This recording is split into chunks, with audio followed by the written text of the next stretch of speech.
Bonjour à toutes et à tous. Aujourd'hui, j'aimerais vous parler d'un sujet qui me tient particulièrement à cœur. J'ai attendu quelques années avant de pouvoir en parler. Je voulais avoir du recul, je voulais attendre pour avoir la perception la plus juste de l'expérience et ne pas simplement l'exposer à vif. En janvier 2021, on m'a annoncé que j'avais un cancer, un rhabdomyosarcome embryonnaire localisé dans le testicule gauche, ou plutôt à côté du testicule, puisque c'est un cancer des tissus mous qui est agressif et qui peut vous emporter assez rapidement vers la mort. J'ai attendu de parler de tout ça parce que je voulais savoir réellement pourquoi est-ce que tout cela m'était arrivé. C'était pas forcément clair parce que en 2021, quand on me l'a annoncé, j'avais 20 ans. Non, un peu moins, 19 ans, pardon. J'avais 19 ans. Et à ce moment-là, je mangeais bien. Fruits, légumes, même protéines, etc. Je refusais d'aller au tacos avec mes amis et je restais seul à manger à la cantine parce que je préférais manger bien. Je faisais du sport, j'avais un bon sommeil, je lisais, même parfois je méditais. J'avais des amis, j'avais une bonne vie sociale. J'étais bien, on va dire, dans les faits, extérieurement. Et pourtant, cette maladie est arrivée. Et je me suis toujours questionné qu'est-ce qui a réellement apporté cette maladie. Et je pense que nombreux de ceux qui ont un cancer se demandent pourquoi est-ce que cela leur est tombé dessus. Et à cela, j'ai toujours eu une réponse qui vivait en mon cœur, mais que je n'ai pas tout de suite écoutée. J'aimerais vous retracer mon parcours et tout ce que j'ai vécu avant d'arriver à ce moment-là où on m'a dit que j'avais un cancer. Il faut savoir qu'à l'âge de mes 12 ans, je suis tombé dans deux addictions, même notamment une qui a commencé un petit peu avant mes 12 ans. C'est l'addiction aux jeux vidéo. Donc j'étais très souvent derrière les écrans et c'était un refuge pour moi. C'est-à-dire qu'à chaque fois que je rentrais de l'école, je faisais au plus vite mes devoirs, si ce n'est que je les laissais à plus tard, et j'allais me mettre derrière les écrans dans les jeux vidéo. Deuxième chose, j'étais addict, et cela c'était le plus dur pour moi, à la pornographie, à la masturbation. Et je le pratiquais de manière régulière, quotidienne. Il faut savoir cela parce que ça a commencé à mes 12 ans. Et donc j'ai pas senti tout de suite les effets négatifs de ces deux addictions, mais je me suis rendu compte plus tard, vers mes 15-16 ans. Pourquoi? Parce que vers mes 15-16 ans, j'étais au lycée. Et à ce moment-là, je faisais des crises d'angoisse quasiment tous les jours. Tous les jours où j'allais au lycée, je faisais une grosse crise d'angoisse. Et pour moi, l'ouverture à ces émotions lourdes que sont les crises d'angoisse, puisque la crise d'angoisse est en réalité une peur très grande qui est stimulée par aucune cause extérieure valable, mais simplement par un profond sentiment de détresse, sans cause apparente. Pour moi, cela, c'était justement créé par ce socle pourri, j'ai envie de dire, de ces deux addictions, qui étaient l'addiction aux écrans et l'addiction à la masturbation, à la pornographie. Je sentais que l'addiction à la masturbation et à la pornographie m'apportait énormément de culpabilité intérieure, me vidait de ma vitalité, me fatiguait réellement, et je sentais que l'addiction aux jeux vidéo me plongeait dans une sorte de brouillard mental, dans une forme de conditionnement où je voyais la vie d'une manière terne, puisque tout ce qui n'était pas dans mes jeux vidéo n'était plus aussi vivant et exaltant. Donc quand je revenais à la vie, c'était un petit peu comme si tout était terne. Donc le combiné de ces deux choses m'a en fait plongé dans une sorte de dépression, où tous les jours j'allais à l'école et j'aimais pas forcément l'école en plus, et j'y allais à contre-cœur. Donc à ce moment-là, ça explosait et il y avait des sortes de crises d'angoisse. Le soir, quand je rentrais du lycée, eh bien, pour m'endormir le soir, tellement je me sentais pas bien, je me masturbais. Parce que ça permettait de libérer certaines choses dans le corps qui m'amenaient au sommeil. Mais le lendemain matin, je sentais également que de me vider de tout cela, ben, au final, ça me bouffait ma vitalité, ça me fatiguait. Et ça me replongeait encore plus dans un état favorable aux crises d'angoisse. Et le soir, quand je rentrais aussi, c'était jeux vidéo, donc ça me replongeait dans un monde alternatif qui me coupait de ma véritable essence. Et donc l'accumulation de tout ça a créé un réel débordement, une sorte de dépression. J'en suis pas venu à des pensées de suicide, mais j'en suis venu quand même assez loin dans le processus où je me suis dit, si tu arrives à sortir de tout cela, fais ce que tu aimes, peu importe le coût, peu importe ce qu'on te dira, fais ce que tu aimes et ne laisse rien t'arrêter. Donc, au final, cette expérience m'a permis de sortir plus fort. Parce que oui, j'ai réussi à sortir de tout cela en instaurant toutes ces bonnes habitudes. Bien manger, lire, méditer, faire du sport. Et c'est comme cela que 3 ans plus tard, à mes 19 ans, j'en suis arrivé à une situation où, oui, je faisais attention à mon alimentation, je faisais du sport, j'avais des bonnes relations sociales, je prenais du temps en nature, je faisais, entre guillemets, des efforts pour mon bien-être et pour être bien dans ma peau parce que c'était vital en fait pour moi. C'était vital et j'ai pris des mesures pour sortir de cette forme de dépression. Et notamment, j'ai arrêté les jeux vidéo, toute forme d'alcool, et je n'ai jamais fumé. Bon, les drogues, j'y avais jamais touché.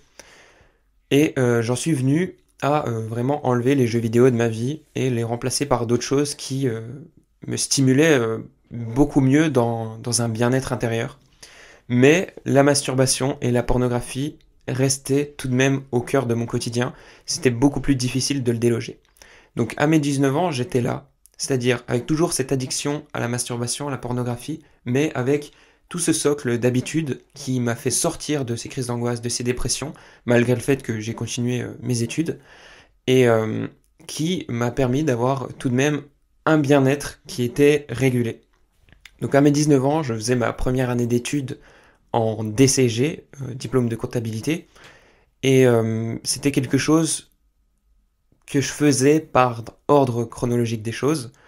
J'aimais les mathématiques, j'avais eu un bac S, donc je continuais dans cette voie-là. Mais il y a toujours cet appel intérieur qui vous dit peut-être que ce n'est pas ta voie, et peut-être que tu es amené à faire autre chose. Et j'en suis arrivé du coup 2 ou 3 mois après ma rentrée, donc au mois de novembre je dirais, à faire toujours plus d'efforts pour enlever cette addiction à la masturbation, à la pornographie, parce que ça me pesait, parce que ça me portait énormément de culpabilité en moi, parce que ça me fatiguait, et que malgré toutes ces bonnes habitudes que j'avais à côté, malgré le fait que j'arrivais à me sentir mieux, eh bien il y avait toujours cela qui me bouffait.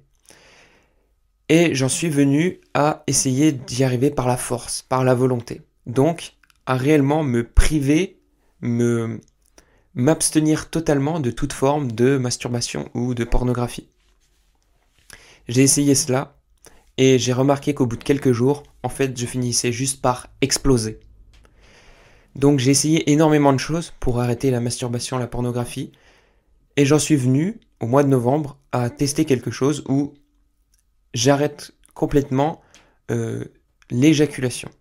Donc comme à chaque fois que je me vidais, à chaque fois que j'éjaculais, je sentais que je perdais de l'énergie et que je culpabilisais, je me suis dit que le réel problème en fait c'était de libérer la semence, que cette semence devait être très concentrée, remplie de matériaux nutritifs du corps et que ça demandait beaucoup d'énergie à mon corps. Donc le fait de m'en décharger, eh bien c'est cela qui me prenait beaucoup d'énergie et qui me faisait culpabiliser. Donc je me suis dit, je vais pendant une période longue, autant de temps que je peux, ne pas pratiquer la masturbation, ou alors si je le fais, ne pas en venir à l'éjaculation. Chose qui a duré pendant à peu près 2 semaines environ. Je sais que c'est soit 14, soit une vingtaine de jours. Donc 2 ou 3 semaines. Est venu un soir où je me suis masturbé et j'ai retenu l'éjaculation par la force de ma volonté. Mais je continue à me masturber et pendant longtemps. Je crois que ça a duré bien au moins 1 ou 2 heures pour vous rendre compte que voilà, j'étais réellement addict, mais que je résistais quand même. Ce qui a créé en fait une sorte de pression en bas, mais qui ne pouvait pas sortir. C'est un peu comme si on envoyait beaucoup d'eau dans un tuyau dont on va fermer l'embout. on se doute de ce qui va se passer, il y a un moment, ça explose.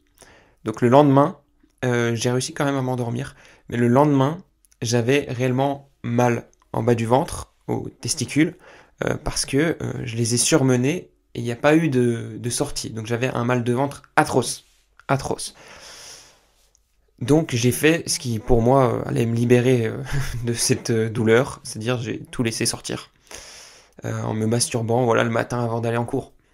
Super. Pourquoi je vous partage tout cela? Parce que c'est ce jour-là que je me suis dit, ah, j'ai vraiment mal. Et malgré le fait que tout était sorti, j'avais encore vraiment mal. Et j'en suis venu à me tâter au niveau des testicules et j'ai senti une petite boule. Une petite boule, pas sur le testicule, mais à côté du testicule. Là, j'ai eu l'intuition, malgré le fait que c'est gênant pour moi de faire ce genre de choses, de prendre quand même un rendez-vous au médecin pour qu'on m'ausculte et qu'on voit de quoi il s'agit. À ce moment-là, on m'a dit, il y a des grandes chances que ce soit un kyste, voilà, un petit kyste qui s'est formé, mais on va quand même faire une échographie. Donc, je suis allé à l'échographie, pareil, on a regardé avec le gel, etc., sur mon testicule, voilà, un moment très agréable finalement dans ma vie, un super moment, hein, très bon souvenir, et pareil, on m'a dit, bon, il y a des grandes chances que voilà, ce soit rien de grave, un petit kyste, une petite boule qui s'est formée, etc., mais on va quand même faire un IRM, un scanner, pour en être sûr. Donc là, je vais faire l'IRM, le scanner, etc. à l'hôpital. Donc ça commence à prendre quand même une certaine intensité. Et pareil, les tests en viennent à peu près au même point. Je vais faire une prise de sang, ça en vient au même point. Il y a des grandes chances que ce soit juste voilà, un kyste, quelque chose de bénin et rien de grave. Mais il faut l'opérer. Il faut l'opérer parce que à ce moment-là, ce n'était pas possible de faire une biopsie. Une biopsie, moi je suis pas un grand médecin, mais je crois que ça nécessite une aiguille pour prélever un échantillon, chose et analyser s'il y a des cellules cancéreuses, chose qui n'est pas possible dans un testicule. Donc, on était obligé de m'opérer. À ce moment-là, le médecin m'a dit, si il y a des cellules cancéreuses dans cette petite grosseur que tu as au niveau à côté du testicule, on sera obligé d'enlever le testicule avec pour prendre une marge saine. Pour être sûr qu'il ne reste plus de cellules cancéreuses. On enlève tout, même ce qui est à côté. Donc là, j'avais un risque de perdre mon testicule. C'était pas forcément drôle pour moi à l'époque. Et donc je suis allé à l'opération. J'ai fait l'opération, je me suis rendu à l'hôpital. On m'a anesthésié. Et je me suis réveillé. Ni une ni deux. Dès que ma conscience m'était revenue, j'ai plongé ma main là où vous savez pour voir si j'avais toujours bien mes deux testicules. Et j'étais ravi de voir qu'ils étaient toujours là les deux. Donc là, j'ai remercié et je me suis dit, ah merci. Donc j'étais déjà rassuré. Et le médecin a dit, on va prendre le temps d'analyser la petite grosseur qu'on a pu retirer parce que on n'a pas pu l'analyser pendant l'opération. On n'a pas pu l'analyser juste en quelques minutes et ensuite tout recoudre. Voilà, c'était une opération quand même qu'il fallait faire de manière assez rapide et le temps imparti ne permettait pas l'analyse détaillée et précise de la grosseur qu'il m'avait retirée, de ce petit nodule. Donc je suis revenu chez moi, j'ai fêté Noël, Nouvel An, et dans ma tête, c'est bon, c'était tranquille, c'était pas un cancer. Le 6 janvier 2021, je reçois un coup de fil du médecin qui me dit oui, bonjour, monsieur Grandmougin. Bon bah voilà, on a bien étudié le nodule qu'on vous a retiré et oui, c'est cancéreux. Et là, sur le coup, c'est vrai que j'ai eu un choc parce que ce médecin me l'a annoncé d'une manière très spéciale. Et moi, je me rappelle qu'à l'époque, ça m'a choqué. Donc à ce moment-là, c'est la descente. Là, c'est la descente et c'est une énorme claque que je me prends dans ma vie. Donc le médecin me dit, bon, eh ben alors on va lancer la chimiothérapie, on va faire tel nombre de séances, etc. Et moi, je reste comme ça, évasif, et je finis par clôturer l'appel. Là, je fonds en larmes, après l'appel. Je me dis pourquoi moi, etc. Même à l'époque, comme j'étais déjà sur les réseaux sociaux, j'avais déjà une certaine communauté sur TikTok. Je me souviens que j'étais déjà à 700 000, 800 000 abonnés dans ces eaux-là. Je voulais en parler tout de suite sur les réseaux, profiter de, de ça pour faire des vues, pour qu'on se dise « Oh là là, le pauvre !» Bref. Mais tout de suite, je me suis dit quand même « Non, tu vas pas faire ça et tu n'es pas là pour te plaindre de ce qui t'arrive. » En quelques minutes, en réalité, j'ai switché de cet état où je me plains de ce qui m'arrive, où tout le poids du monde me tombe dessus, à non, ça, c'est là pour une raison et tu vas pas te plaindre de ça. Tu vas l'utiliser pour grandir. Je me souviens qu'en 2 secondes, voilà, vraiment ce changement d'état d'esprit a eu lieu. Tout de suite, ensuite, j'ai appelé mon frère, qui était mon frère vraiment le plus proche à l'époque, pour lequel j'avais le plus d'intimité et de facilité à parler de ce qui m'arrive. Et voilà, lui aussi était sous le choc, et ensuite toute la famille a été sous le choc. À partir de là, a été une réelle révolution dans ma vie et une réelle bénédiction. Et j'appuie bien sur ce mot, bénédiction, parce que tout ce qui m'est arrivé à partir de ce moment-là n'a été que pure bénédiction. Parce que pour moi, la plus belle chose qui puisse nous arriver dans notre vie, c'est l'évolution intérieure. Et tout ce qui m'est arrivé suite à cela n'a fait que me faire évoluer, n'a fait que me faire grandir intérieurement, n'a fait que me faire aimer la vie plus intensément. Paradoxalement, cette chose qui planait sur ma tête, cette possible mort, m'ouvrait à la vie. Il faut savoir que lors de l'appel, lorsque le médecin m'a parlé de la chimiothérapie, aussi fou que ça puisse paraître, intérieurement, pour moi, c'était impossible de faire la chimiothérapie. C'était un non catégorique, radical, intransigeant. Je ne pouvais pas la faire et c'était impossible pour moi de faire la chimiothérapie. Et je me souviens très bien d'un rendez-vous qui a eu lieu ensuite, où il y avait mes 2 parents, mon autre grand frère, parce que j'ai un grand frère aîné. D'ailleurs, ces 2 grands frères m'ont aidé énormément dans mon évolution, et sans eux, aujourd'hui, je ne serais pas là, clairement. Et lors de ce rendez-vous, le médecin a dit, si tu ne fais pas les traitements, tu as 100% de chance de mourir. Tu as 0% de chance de survie. Quand j'ai entendu ça, eh bien, j'ai trouvé ça cruel. J'ai trouvé ça vraiment cruel de dire ça, parce que pour moi, ça fout vraiment un coup au moral, ça fout vraiment un coup émotionnel à la personne, et ça ne l'ouvre pas, ça la descend plus bas que terre. Mais, pour autant, j'ai refusé les traitements. J'étais prêt à mourir plutôt que de faire la chimiothérapie. J'étais prêt à mourir plutôt que de ne pas suivre ma conviction intérieure. Et avec du recul, cette affirmation du médecin, aujourd'hui, je lui en veux pas du tout, hein, mais je trouve ça injuste. Parce que même si on s'appuie uniquement sur ce qu'il y a de scientifique, de découvert à l'heure d'aujourd'hui par l'humanité, on ne sait pas ce qui est réellement possible ou pas. On ne sait pas si des protocoles nouveaux peuvent venir pour les personnes atteintes de cette maladie. Donc, je trouve ça dur d'imposer le 100% ou le 0% de chance de survie. Donc j'ai refusé totalement les traitements, mais je me suis dit que j'allais agir autrement. Et mes 2 frères m'ont aidé à agir dans ce sens-là. Donc c'est pour ça que je leur en suis éternellement reconnaissant, parce qu'ils m'ont donné ce coup de pouce pour m'émanciper et pour commencer à réellement évoluer. Parce que du côté de mes parents, c'était pas toujours facile le choix entre chimio ou pas chimio. Et même encore à l'heure d'aujourd'hui.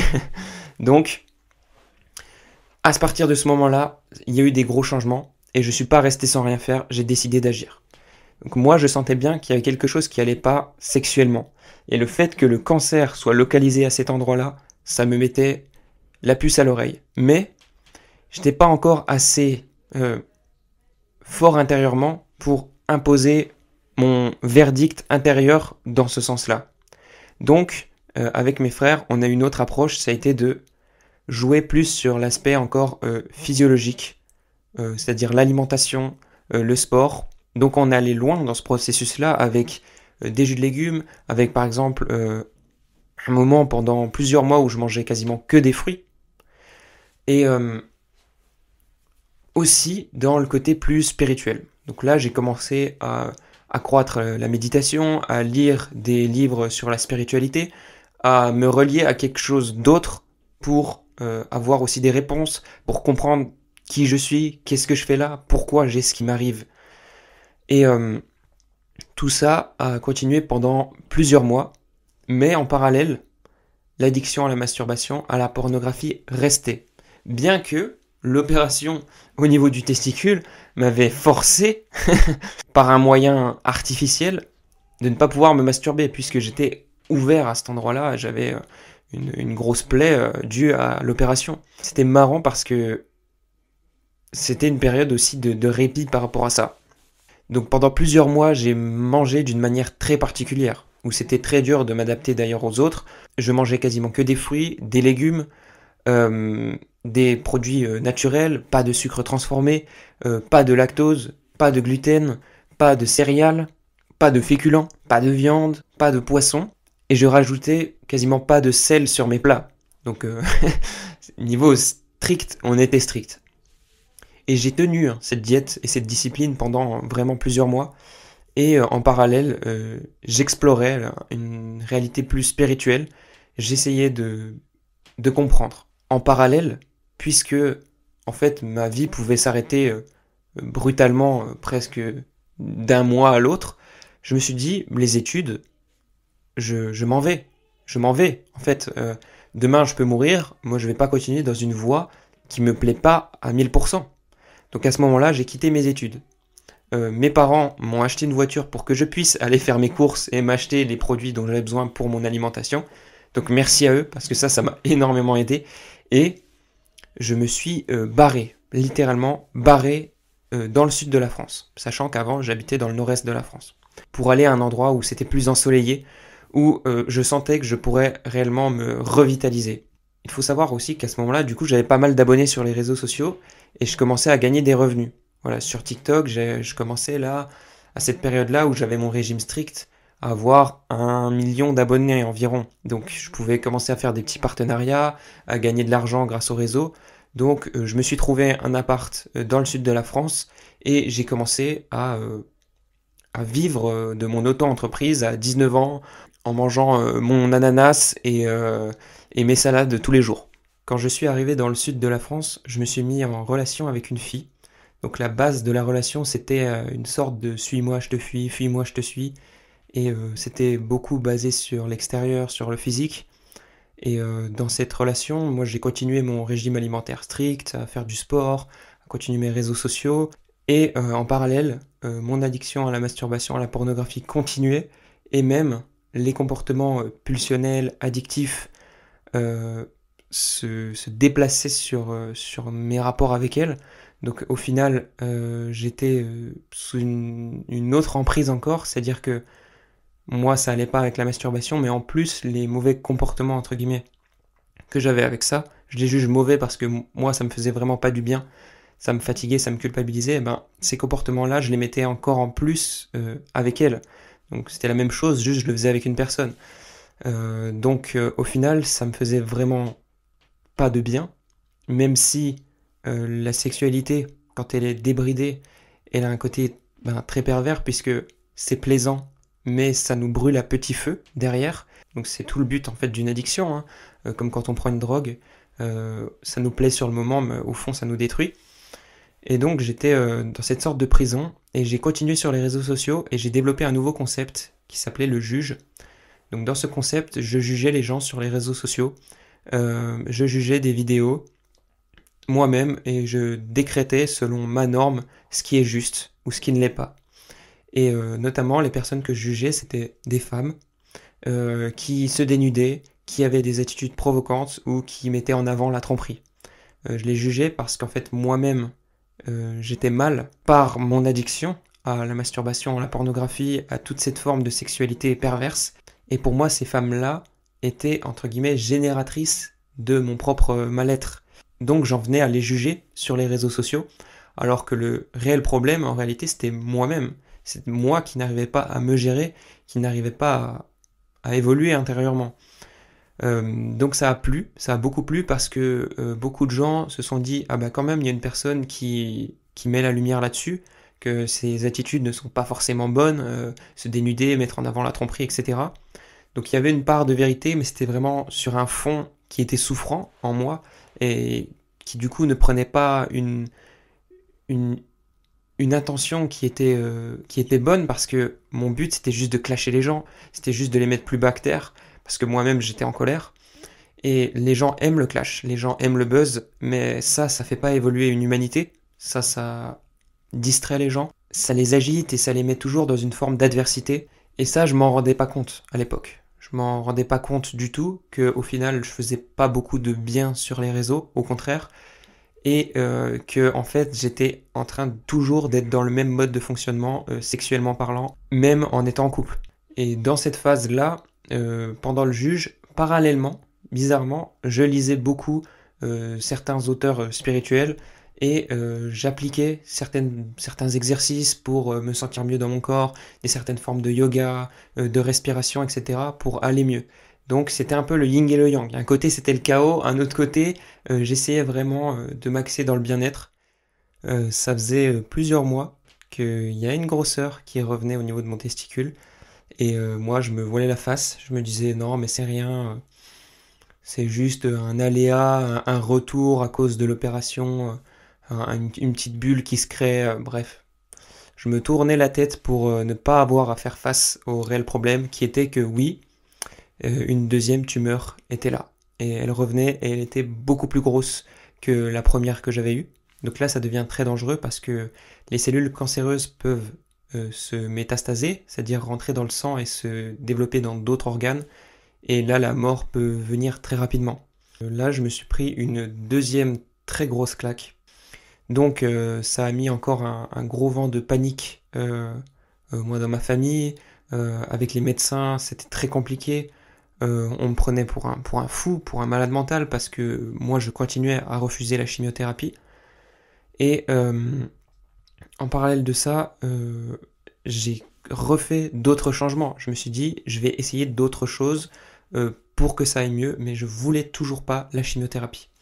Donc je me suis mis à tester le jeûne et à tester le régime cétogène. Oui, parce que j'avais vu certaines personnes qui avaient réussi à avoir des résultats pour leur santé grâce à ces pratiques-là.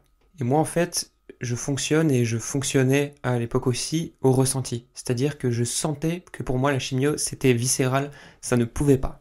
Mais en même temps, qu'une autre personne fasse une chimio, euh, je n'avais aucun problème avec ça. J'allais pas devenir vociférant ou euh, je sais pas comment dire, en vouloir aux médecins de faire telle pratique. Non, juste, je savais que c'était pas pour moi. Et je cherchais d'autres alternatives du coup. J'ai vu que certaines personnes avaient eu des résultats dans le jeûne et avec le régime cétogène, donc j'ai essayé cela. Pour préciser, je ne suis ni spécifiquement pour le jeûne, ni spécifiquement pour la chimio, ni pour n'importe quel moyen en particulier. Donc pour moi, que l'on fasse des traitements ou que l'on fasse d'autres méthodes, peu importe. Si quelqu'un ressent qu'il est bon pour lui de faire la chimiothérapie, bah alors ainsi soit-il, mais pour moi ce n'était pas le cas. Le régime cétogène, pour ceux qui ne savent pas, c'est le fait de ne pas manger de sucre. Donc ni féculents, ni fruits, ni même certains légumes qui ont un taux de sucre élevé, ni bien sûr les sucres industriels, ni toutes les choses en fait où il y a du sucre. Donc ce que je mangeais, c'était principalement du poisson. J'avais repris même un petit peu la viande, euh, du beurre, des choses grasses comme les avocats et des légumes. Et il faut savoir que je tournais à 20-30 grammes de sucre par jour, donc ça équivaut à rien du tout. Par exemple, dans 100 grammes de courgettes, je crois qu'il y a par exemple 5 grammes de sucre.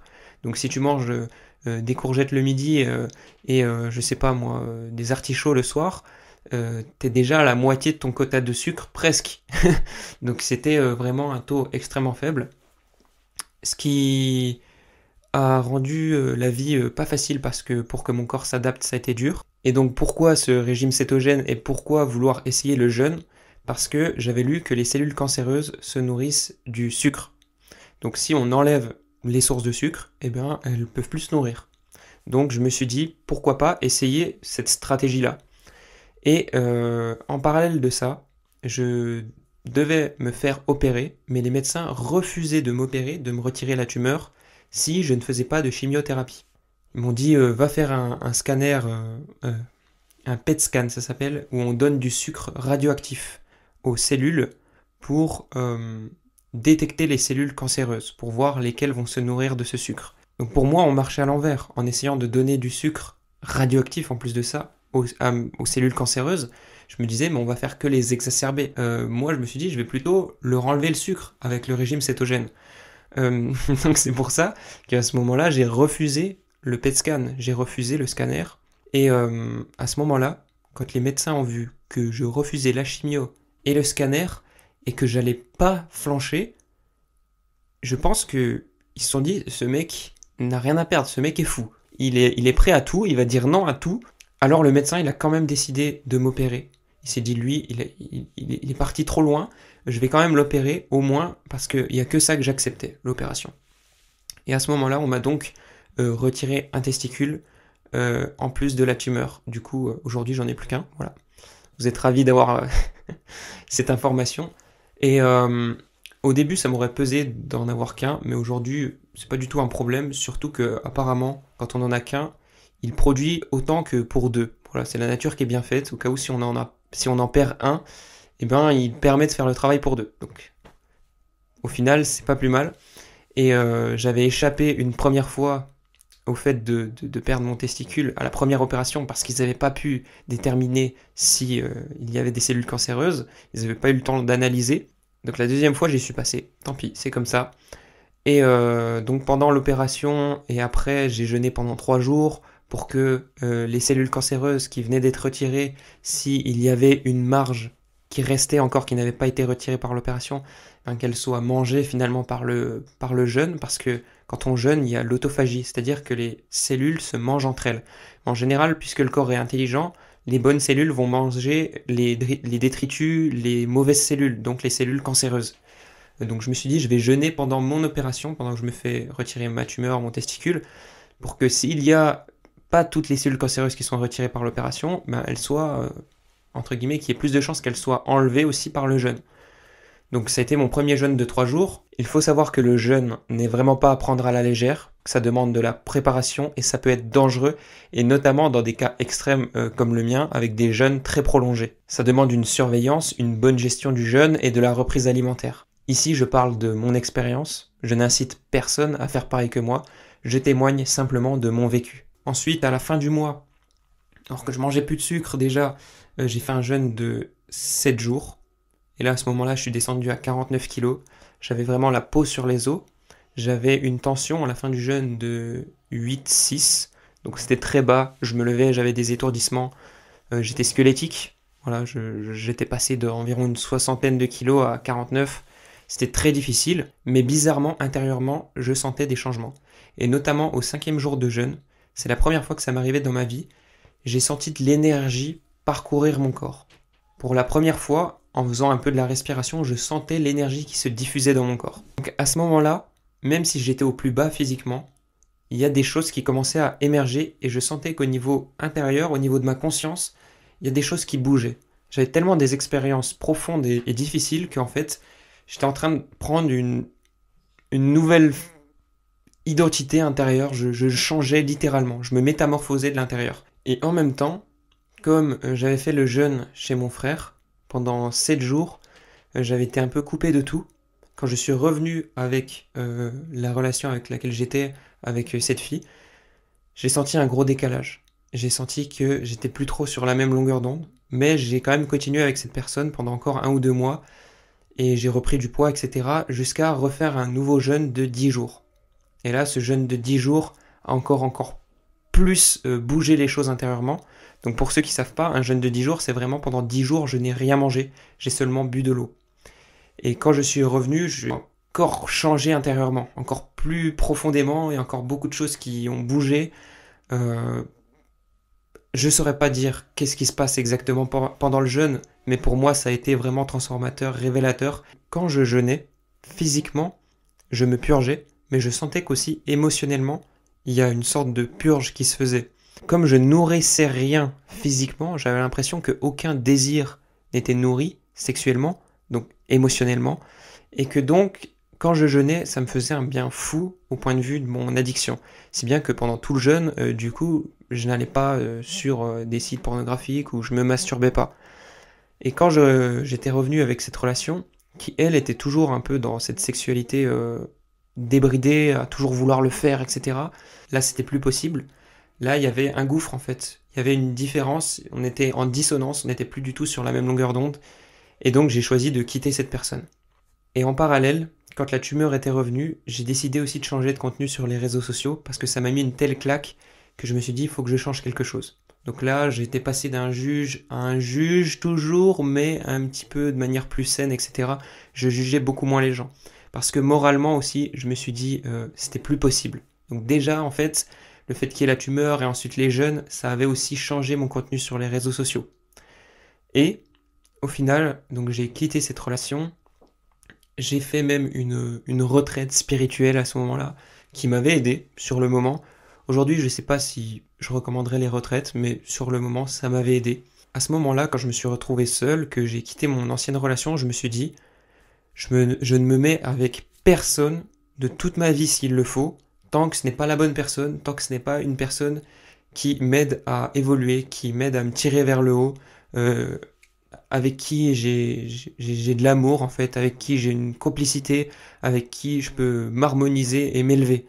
Et tant que j'avais pas cette personne, j'étais prêt à rester seul toute ma vie. Et donc 2 mois plus tard, j'ai rencontré ma bien-aimée Luna, avec qui je suis toujours aujourd'hui. Et ça a été, je pense, le plus beau miracle dans ma vie, parce que grâce à cette relation-là, j'ai pu changer intérieurement, j'ai pu réellement évoluer. Et ce que j'avais demandé, une personne à qui je peux m'élever, c'était exactement ça en fait. Des circonstances incroyables, par une probabilité folle, on avait réussi à se rencontrer grâce aux réseaux sociaux et on s'était rencontrés aussi physiquement du coup dans le sud de la France.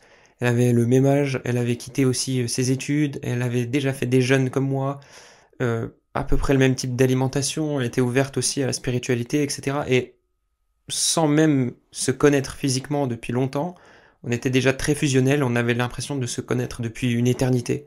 Donc ça a été une phase vraiment extraordinaire où enfin je commençais à un peu sortir la tête de l'eau. Donc j'ai rencontré Luna, après on a même emménagé ensemble très rapidement, puisqu'on se sentait tellement bien qu'on voulait être tout le temps ensemble. Donc on a même emménagé ensemble. Et elle, en fait, Luna, il faut savoir qu'elle n'avait pas de choses étranges vis-à-vis de la sexualité. Quand je dis étrange, c'est-à-dire qu'elle n'avait pas de mal-être par rapport à ça, elle n'avait pas d'addiction, elle n'avait pas de pulsion, elle était, j'ai envie de dire, saine sur ce plan-là. Et moi, ça m'a énormément aidé parce que c'est comme si j'avais une personne qui me renvoyait ce que je pouvais être. Alors que moi, j'avais encore mes addictions, mes pulsions, etc. Même si ça allait mieux par le jeûne, ça restait. C'est très dur à enlever, malgré la discipline que j'avais pour mon alimentation, toujours avoir une alimentation très stricte, sans sucre, etc. J'arrivais toujours pas à me débarrasser de cette addiction-là. Et elle, par contre, Luna, son énergie, j'ai envie de dire, sa présence, et surtout j'ai envie de dire, son intégrité par rapport à ça, ça me renvoyait à ce que je pouvais être, et ça m'aidait énormément d'être à son contact tous les jours. Et une chose qui m'a également énormément aidé avec Luna, c'est qu'elle m'a jamais vu comme quelqu'un qui a eu un cancer. Pour moi, j'étais juste quelqu'un de normal, en parfaite santé. Et quand t'as quelqu'un qui te renvoie toujours ça, et qui te traite pas comme quelqu'un de malade ou quoi que ce soit, ça t'aide énormément. Ça t'aide vraiment énormément. Donc ensuite, Luna, elle a accepté de se mettre avec moi sur les réseaux sociaux. On a fait des contenus un peu moins dans le thème du juge, etc. Parce que j'avais toujours le thème du juge, mais un petit peu plus sain qu'avant, j'ai envie de dire, moins dans le clash. Là, on faisait plus des vidéos en couple. Après, j'ai fait un peu des challenges sur le sport, etc. Donc, je commençais à dévier aussi sur les réseaux sociaux dans quelque chose de moins clash, de moins dur et de plus léger. On en est même du coup venu à faire un jeûne ensemble de 12 jours. Donc, c'est le jeûne le plus long que j'ai fait dans toute ma vie. On l'a fait ensemble. Elle m'a suivi, elle m'a épaulé. On l'a fait tous les deux et c'était magique. C'était extrêmement dur, extrêmement ennuyeux. 12 jours sans manger, presque à dormir, à rien faire.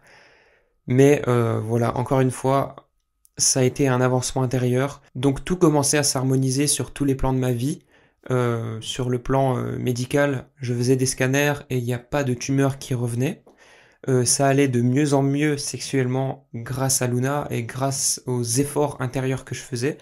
j'avais des bonnes habitudes, je faisais du sport, je mangeais bien. Euh, sur les réseaux sociaux, j'étais de moins en moins dans la haine, dans la colère, et je méditais beaucoup, vraiment beaucoup. Souvent, je me levais à 5-6 heures du matin pour aller méditer, au lever de soleil, pour aller profiter de l'aurore. Je sentais, je sentais que ça me faisait du bien, que ça m'émancipait, et je lisais beaucoup pour m'élever, j'ai envie de dire, intérieurement, pour comprendre de nouvelles choses. Je sentais que ça me nourrissait. Je saurais pas l'expliquer, mais depuis le début, depuis mes 18-19 ans, depuis que mon frère m'a mis un livre entre les mains sur la spiritualité, ça me nourrit, ça me fait du bien, ça m'élève et ça me permet de garder ce courage, cette foi. Donc toutes ces pratiques-là, la méditation, la respiration, les longs jeûnes, l'alimentation saine, tout ça, ça m'a changé intérieurement, je l'ai senti. Je me suis ouvert, j'ai envie de dire, spirituellement parlant. Et pourtant, je n'ai jamais eu de religion. Et même quand j'étais petit, on me parlait de Dieu. Il n'y a pas de Dieu, de quoi tu me parles? Et au final, ben, j'en suis venu à me remettre en question et me dire, il y a pour moi une intelligence derrière tout cela qui gouverne parfaitement bien l'univers, pas forcément une intelligence qui veut punir, qui sanctionne, etc., comme on nous l'a appris, mais peut-être plutôt une intelligence harmonieuse qui règle la nature, qui équilibre les écosystèmes, qui équilibre tout ce cosmos, en fait, ces galaxies innombrables, ces systèmes solaires innombrables.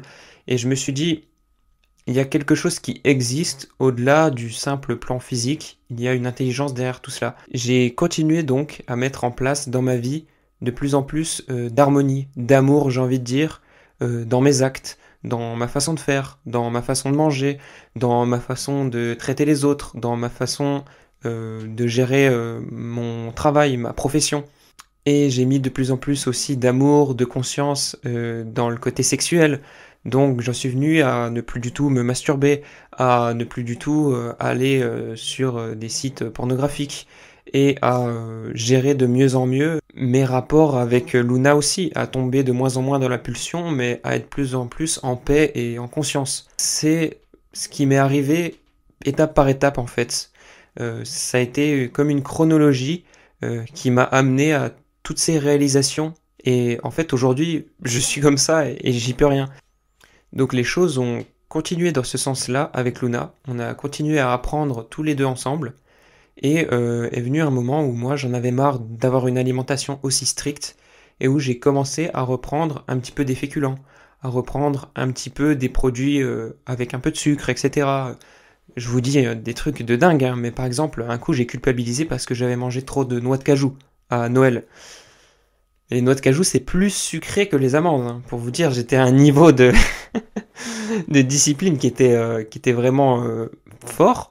Et donc, je m'autorisais de plus en plus de choses au niveau alimentaire. Par contre, sur le plan intérieur, spirituel, sur mes émotions, sur mes pensées, j'étais toujours plus strict. En fait, l'exigence est passée du plan physique, extérieur, au plan intérieur, émotionnel, mental, sur mes pensées. Et je continuais donc à méditer, à lire, à pratiquer, à faire de mon mieux pour enlever toutes les parts intérieures où j'étais apeuré, où j'avais toujours des désirs, où j'étais cupide, où j'allais dans la confrontation, dans l'adversité.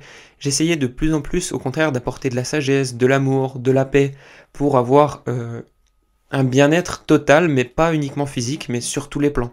Et donc en début d'année 2024, avec tous ces changements intérieurs, j'ai fait aussi un changement, encore une fois, sur les réseaux sociaux, où je me suis dit, les vidéos courtes que je fais aujourd'hui, où je le fais juste pour alimenter mon argent, où je le fais juste par régularité tous les jours, de manière machinale, pour faire des vues et pour continuer à alimenter en gros la machine, ça me plaît plus, c'est plus aligné avec moi. Je voulais faire un contenu qui a du sens. Du coup, j'ai commencé à parler un petit peu plus de spiritualité sur les réseaux sociaux et notamment en format court. Jusqu'au point où même j'en suis venu à couper les vidéos courtes plus tard et me mettre aux vidéos plus longues sur YouTube pour parler tout simplement de choses dont je n'arrivais pas à parler en format court sur les réseaux sociaux.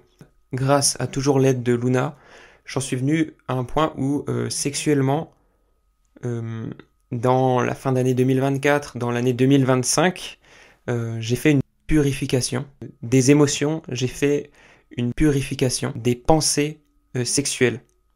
Donc là, j'en suis arrivé à un point où oui, je me masturbais plus peut-être depuis au moins 1 an, où j'avais de moins en moins de pensées et même d'émotions de désir sexuel. C'est-à-dire que je pouvais me contenir avant, ne pas en venir jusqu'à aller me masturber ou à avoir une sexualité débridée avec Luna, mais je continuais à avoir des sortes de choses qui venaient m'assaillir un peu dans les émotions, dans les pensées. Et bien là, en fin d'année 2024, année 2025, j'en suis venu à une manière de vivre où j'étais d'autant plus libéré de tout ça, où ça venait de moins en moins dans les émotions, dans les pensées, et même jusqu'à l'heure d'aujourd'hui où ça ne vient quasiment plus du tout. Et donc, durant cette année 2024 et 2025, jusque-là aujourd'hui, tout a suivi son cours avec Luna. On a fait beaucoup de choses qui ont bougé encore intérieurement, des sauts de la foi, j'aime les appeler. On a changé de pays, on est allé au Portugal, on a lancé des nouvelles choses, on a fait beaucoup d'aventures, mais on a toujours continué à apprendre intérieurement, à évoluer. Parallèlement, les scanners ont continué à être bons, il n'y avait pas de retour en apparence de tumeur. Et là, ça doit faire au moins 1 année que je n'ai pas refait de scanner. Et ça fait depuis juillet 2022, du coup, que je n'ai pas vu de retour de tumeur. Donc, ça fait à peu près 3 ans et quelques que tout va bien physiquement pour moi, médicalement. Donc avec tout ce qui s'est passé, aujourd'hui, j'en suis venu à une conclusion bien spéciale, qui je pense ne sera pas adoptée par beaucoup, mais qui moi me convient, m'aide énormément et que je trouve extrêmement pacifique, extrêmement belle finalement, et que j'aimerais vous partager maintenant. Pour moi, la maladie s'installe chez quelqu'un à partir du moment où il est cloisonné dans un certain mode de fonctionnement. Pour moi, l'âme vient sur Terre prendre un corps pour apprendre des choses et pour évoluer intérieurement. Quand cette âme passe sa vie enfermée dans un certain mode de fonctionnement, comme par exemple pour moi avec la sexualité, que cette âme reste enfermée, enchaînée dans ce mode de fonctionnement, pour moi, il peut y avoir des événements qui viennent pousser l'âme en dehors de ce processus infernal et enfermant. Et pour moi, c'est cela que j'appelle les maladies. Les maladies sont en réalité des bénédictions qui arrivent dans notre vie pour élever notre conscience au-delà de nos prisons intérieures. Pour moi, les maladies sont des messagers qui nous aident à mettre en lumière ce qui peut être transcendé. Donc pour moi, le cancer que j'ai eu est venu pour mettre en lumière le fait que j'avais une sexualité débridée, disharmonieuse, que j'allais garder pendant trop longtemps si je n'agissais pas maintenant et que je ne prenais pas maintenant des mesures directes pour changer cela. Et cela, je le pense, c'est ma perception parce que quand la tumeur est revenue, j'avais changé mon alimentation et j'étais déjà quelqu'un qui faisait attention à son alimentation, qui faisait du sport. Ça n'a pas empêché que le cancer est arrivé et qu'il soit revenu même après des changements drastiques dans l'alimentation. Par contre, à ce moment-là, quand la tumeur est revenue, je n'avais pas changé sexuellement. Les jeûnes et le régime cétogène m'ont permis de changer physiologiquement, mais surtout émotionnellement. Pourquoi ? Parce que le jeûne permet de faire une purification aussi des émotions. En tout cas, moi, c'est ce que j'ai ressenti. Et également, le régime cétogène, j'ai remarqué que de manger du sucre, beaucoup, d'être dans la gourmandise, attise le désir sexuel. Que le désir alimentaire attise le désir sexuel. C'est comme si l'un et l'autre se nourrissaient. Donc au final, après que la tumeur soit revenue en 2022, j'ai fait des changements physiologiques, mais ces changements physiologiques, le jeûne et le régime cétogène sans sucre, m'ont surtout aidé à parvenir à ne plus stimuler les désirs sexuels. Et donc même si je ne l'ai pas fait exprès, ça m'a réellement aidé de ce côté-là. Et ensuite d'avoir rencontré Luna qui m'a énormément aidé dans ce processus sur la sexualité et des amis qui m'ont aidé également, qui m'ont ouvert certaines perceptions pour avoir une vie plus saine, plus harmonieuse aussi sur ces plans-là, et ben ça m'a permis réellement d'être en paix là-dessus et depuis, en tout cas médicalement, RAS. Et c'est là que je m'interroge réellement et que je me dis pourquoi et comment est-ce qu'un cancer est venu à mes 19 ans pour que j'en vienne à avoir tous ces changements-là et à être aujourd'hui quasiment totalement débarrassé de tout désir ou même de toute pensée sexuelle. Quelle est l'intelligence qui a fait que cette maladie est venue à ce moment-là, qui a permis que cela vienne à cet instant et que cela instaure ces changements-là? Et c'est des questions que je me pose parce que pour moi, ce sont les seuls qui peuvent réellement aider à comprendre plutôt que tiens, allez, ça t'est tombé dessus comme ça au hasard, oh mon pauvre, et c'est tout, on peut plus rien pour toi. Et c'est cela qui m'a amené à réellement croire en une intelligence qui permet non pas ce qu'on soit mis 6 pieds sous terre par une maladie, mais qu'on se révèle intérieurement, que les maladies soient des bénédictions pour que l'on comprenne, pour qu'on apprenne et qu'on évolue. Et c'est pour ça que je viens le dire aujourd'hui, ce cancer a été une bénédiction pour moi. Il a changé ma vie dans le sens le plus positif possible.